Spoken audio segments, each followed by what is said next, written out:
Hello everybody, welcome back. This is going to be a quick video, a contest entry for Christian over at Front to Back Music. Christian was somebody that was around a while ago, and he dropped his channel for a bit and came back as Front to Back Music. You might remember him as CGC Vinyl. Really nice guy. Christian shares an affinity for Tom Petty and the Heartbreakers like I do, and a lot of singer-songwriters. But he also likes some heavy stuff. He's a big fan of Kiss and some of the metal from the 70s and 80s. So kind of a well-rounded, probably more well-rounded than I am in terms of the types of music that he likes. But he's got a contest going on. He just hit 500 subscribers, which is great on his new channel. He's been doing a lot of videos recently, and he's been doing the unthinkable that a lot of us don't want to do, which is purging a lot of his collection. And he's done a pretty good job at it. He actually has space on his shelves, which is a rare thing to see here in this vinyl community that we all share. So he has a few prompts here. I will link his contest video below. Pretty easy stuff. And I was trying to pull a couple of things that I haven't talked about really in a while. So the first is to show a band with 5 members, and I'm going to, in honor of Christian, show Mudcrutch. This is technically the first band that Tom Petty really had a big break in. Before Tom Petty and the Heartbreakers, they recorded some demos. They had a song called Depot Street, which was professionally recorded. And then they disbanded. Then in 2008, they came out with this album as kind of their debut, their official debut. Really good stuff. It's a mix of originals and cover songs and some traditional tunes. You've got stuff like Shady Grove, which is a big bluegrass staple, 6 Days on the Road. They do the Roger McGuinn Bird song, Lover of the Bayou. But then there's some great originals on here like Scare Easy, Orphan of the Storm, Oh Maria, really good stuff. House of Stone closes a great little country tune. So I had to show Mudcrutch. The 5 members of the band, which I guess I'll show them because they're in the gatefold here. You have Tom Petty. There you go, Tom Petty, right there. You have Tom Ledden, who is the brother of Bernie Ledden of the Eagles. Mike Campbell, Randall Marsh on the drums, and then Benmont Tench. Obviously, Benmont and Mike are in the Heartbreakers with Tom, and they all kind of broke from Mudcrutch originally and then moved to the Heartbreakers. So that's prompt number 1. Prompt number 2, show the 5th album in a band's discography. I went with an album that I don't know a crazy amount about, but I'm going to go with ELO's Face the Music. At this point, Jeff Lynne was really steering the ship. Roy Wood was long gone at this point. But a really interesting, set of songs. Still very much more of a progressive album, but you've got really interesting songs like Fire on High. Evil Woman was the big hit. And side 2 had Strange Magic, also a big hit.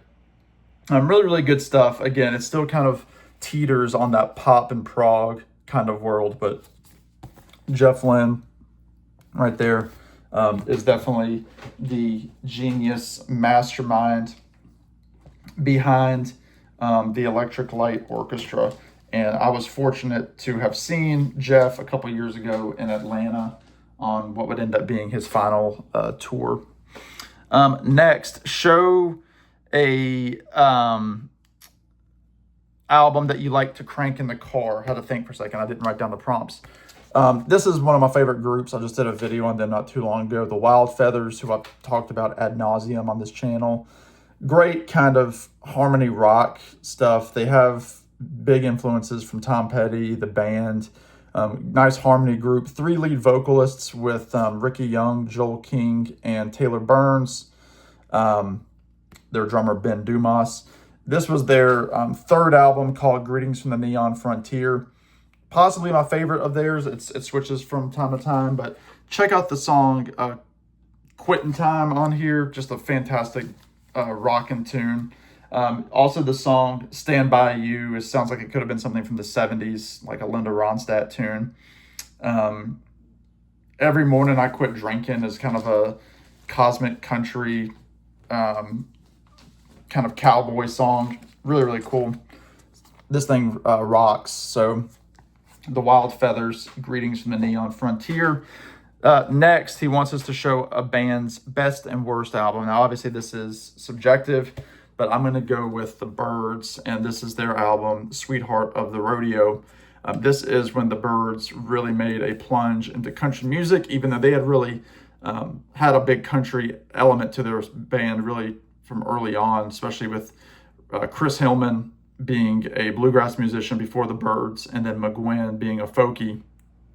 At this point, they were the only two original members, but this is a staple in country rock. This has Graham Parsons on it.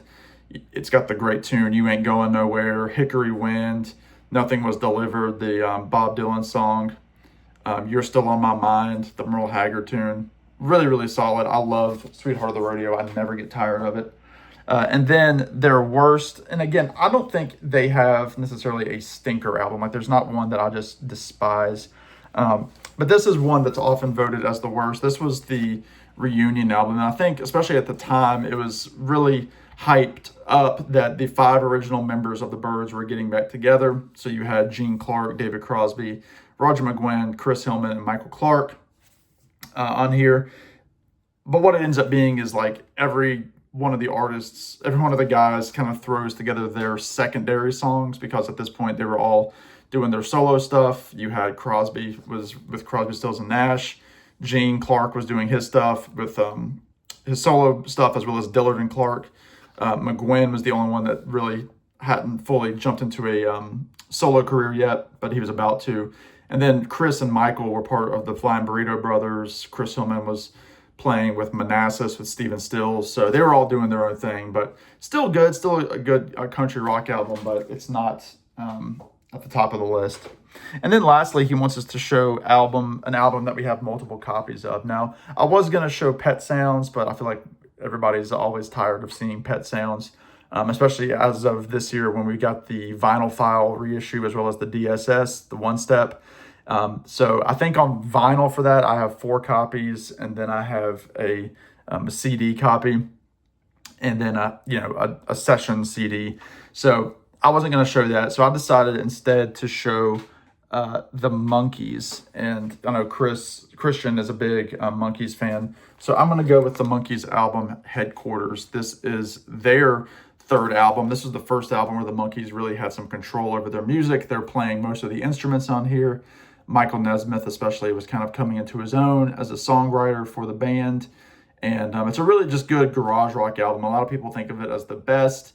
I don't know that it's my favorite of the classic Monkees. I like Pisces and Aquarius, Capricorn and Jones a little bit more. But some good stuff on here, like you have You Told Me, which is a jangly little Michael Nesmith tune. For Pete's Sake, which was the end credit song from the Monkees TV show. Sunny Girlfriend, Randy Scouse Get, Shades of Grey, just some really, really good stuff on here. So this is the Rhino reissue that came out a couple years ago. This was a double record set. Really, really, really good how that sounds. I might even spin that today. The other copy on vinyl that I have is a 1967 mono copy, and this was interesting because when I got it, you can see on the back it says there's on the sticker it says stereo up here, and I did some investigating and looking at the actual wax. This is again on the Cold Gems label, and the wax is indeed mono. And a lot of times what they would do is they would just slide the mono into the stereo sleeves to save some money. So really, really good to have that too. I've tried to get reissues as well as originals of all the Monkees stuff. I'm still missing a couple. But those are the vinyl records. Now, CDs for Headquarters. For some reason, I have 3 different CDs. I know Christian just did a video about this, but I have one of the original album series sets. This holds the first 5 Monkees CDs. And the reason I got this was because I did not have a copy of the Byrds, the Bees, and the Monkees or Pisces, Aquarius. And I don't think at this time, I don't think I had a copy of More of the Monkees. I already owned the first and the Headquarters album on CD, but I wanted to get the others. So, you know, these are one of those little things that replicate the album. So I've got one of those. And then a little bit later, I did get a copy of the actual album on CD. This has no bonus tracks. This is from Rhino 2011, a remaster. The box set is from 2009, and this actually has a lot of the bonus tracks on it. And then I also have, and this is the last one, this deluxe box set of Headquarters, which is all you would ever need. It's actually a bit exhausting, some of this, but yeah, 3 CD copies of Headquarters. I'm probably going to get rid of 1 or 2 of those. Just keep the box set. And then the 2 vinyl records. So that's a long video. Sorry about that, Christian. But there you go. Everybody go support Christian in his contest. Let's get him to 600 subscribers. Congrats on the 500, Christian. Glad to see your channel is growing. And I hope everybody will do this and let Christian know that you did. Tell him I sent you. All right, that does it for me. In the meantime, y'all be good. Take care. And we will see you on the next one. Bye now.